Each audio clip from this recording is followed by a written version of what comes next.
ఈరోజు మనం బెండకాయ చారు చేయబోతున్నాం. బెండకాయ చారు చేయడానికి కావాల్సిన ఇంగ్రీడియంట్ బెండకాయలు ఇలా కట్ చేసుకోవాలి. చారుకి మీకు ఏ సైజ్ అంటే ఆ సైజ్, బట్ ఇలా మీడియంలో కట్ చేసుకుంటే బాగుంటుంది. ఆనియన్, పచ్చిమిర్చి, కరివేపాకు, కొత్తిమీర, పుదీనా వచ్చేసేయండి. మనం ఇప్పుడు ఎట్లా చేసుకోవాలో చూద్దాం. ముందుగానే నేను చింతపండు నానబెట్టి పెట్టాను. చింతపండు ఇస్ మెయిన్ అనమాట చారు కాబట్టి.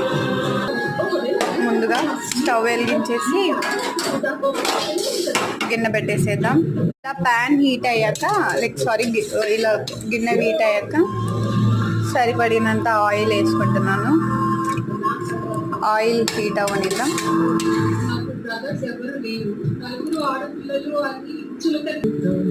ఆయిల్ హీట్ అయిపోయాక 1 స్పూన్ పోపు గింజలు వేసుకొని,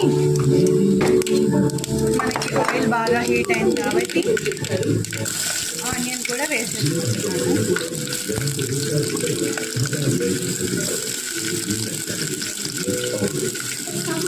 ఆనియన్స్ కూడా ఇలా వేసుకొని మళ్ళీ మనం ఒక 2 మినిట్స్ సిమ్లో పెట్టుకోండి. ఇప్పటి నుంచి మనం ప్రాసెస్ అంతా సిమ్లోనే జరగాలి. ఒక 2 మినిట్స్ బెండకాయలు పచ్చివాసన పోయేంత వరకు ఉడికించుకుంటాం. తగినంత కారం వేసుకోవాలి.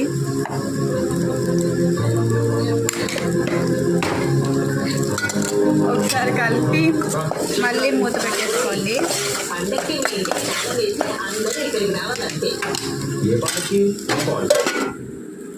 ఇంకా ఏం చేస్తారు?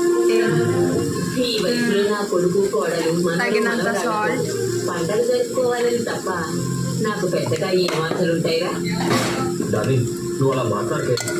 మళ్ళీ ఒకసారి కలిపేసుకొని ఇలా మసులుతున్నప్పుడు మనం ముందుగా ఇలా బ్యాటర్ చేసుకున్నాం కదా, ఈ బ్యాటర్ని ఇందులో వేసేసుకోవాలి. ఈ బ్యాటర్ ఎందుకు అనేది మన చారు అనేది కన్సిస్టెన్సీ థిక్గా రావడానికి అనమాట. సో ఇలా బ్యాటర్ వేసేసుకొని ఇందులోనే మనం ధనియాల పొడి వేసుకోవాలి. తగ్గినంత ధనియాల పొడి. మనం ఒక చోటు వెళ్తున్నాం, అక్కడ కొన్ని కలుస్తున్నాం. అతన్ని చూసి క్యారెక్టర్ ఇస్తావో, మీ మామ క్యారెక్టర్ ఇస్తావో. మన బెండకాయ చారు బాగా మసిలిపోయింది. కొంచెం థిక్ ఫ్లేవర్ వచ్చేసింది. ఇప్పుడు మనం గ్యాస్ ఆఫ్ చేసుకోవాలి. చూసారు కదా ఎంత బాగా వచ్చిందో మన బెండకాయ చారు. సో ఇలా చేసుకొని మనం వేడి వేడి అన్నంలో కానీ చల్లని అన్నంలో కానీ తింటే అసలు సూపర్గా ఉంటుంది. Just try at your home. Thank you for watching. Subscribe and like and share. Thank you.